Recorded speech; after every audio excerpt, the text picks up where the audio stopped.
Hi hello నమస్తే welcome to పూరా local. మహాకుంభమేళాను పొడిగించబోమని Prayagraj జిల్లా కలెక్టర్ రవీంద్ర కుమార్ తెలిపారు. కుంభమేళాను పొడిగిస్తారని సోషల్ మీడియాలో కొంతమంది దుష్ప్రచారం చేస్తున్నారని, అవన్నీ ఒట్టి పుకార్లని, వాటిని నమ్మకూడదని ఆయన సూచించారు. మేళాను పొడిగిస్తామని యోగి సర్కార్ ఇప్పటి వరకు ఎలాంటి ప్రకటన చేయలేదని, ప్రభుత్వం నుంచి అధికారిక ప్రకటన వచ్చేదాకా మేళాను పొడిగించేదే లేదని ఆయన స్పష్టం చేశారు. కాగా ఈ నెల 26న మహాకుంభమేళా ముగియనుంది. మహాకుంభమేళాను మరికొద్ది రోజులు పొడిగించాలని యోగి ప్రభుత్వానికి సమాజ్వాదీ పార్టీ చీఫ్ అఖిలేష్ యాదవ్ విజ్ఞప్తి చేశారు. భక్తులు ఊహించని రీతిలో హాజరవుతున్నారని ఆయన అన్నారు.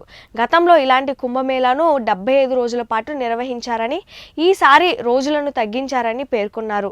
ఇంకా చాలా మంది భక్తులు మేళాలో పాల్గొనాలని అనుకుంటున్నారు. ఈ నేపథ్యంలో కుంభమేళా రోజులను పొడిగిస్తే బాగుంటుందని అఖిలేష్ పేర్కొన్నారు.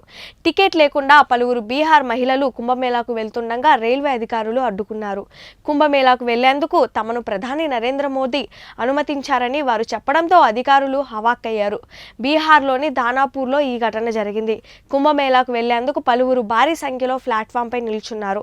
వారిని గమనించిన అధికారులు ఎక్కడికి వెళ్తున్నారని అడగ్గా కుంభమేళాకు వెళ్తున్నామని మహిళలు చెప్పగా టికెట్ చూపాలని అధికారులు అడిగారు. తమ వద్ద టికెట్ లేవని, కుంభమేళాకు టికెట్ తీసుకోకుండా వెళ్లవచ్చని ప్రధాని మోదీ అనుమతించారని పేర్కొన్నారు. మీరు చాలా పొరబడ్డారు. ప్రధాని గాని ఇంకే అధికారి గాని ఇలా అనుమతి ఇవ్వలేదు. టికెట్లు తీసుకునే రైలెక్కాలి, లేదంటే జరిమానా చెల్లించాల్సి ఉంటుందని దానాపూర్ డిఆర్ఎం తెలిపారు. ఇవి ఇప్పటి వరకున్న అప్డేట్స్. మరిన్ని అప్డేట్స్ కోసం చూస్తూనే ఉండండి పూరా లోకల్.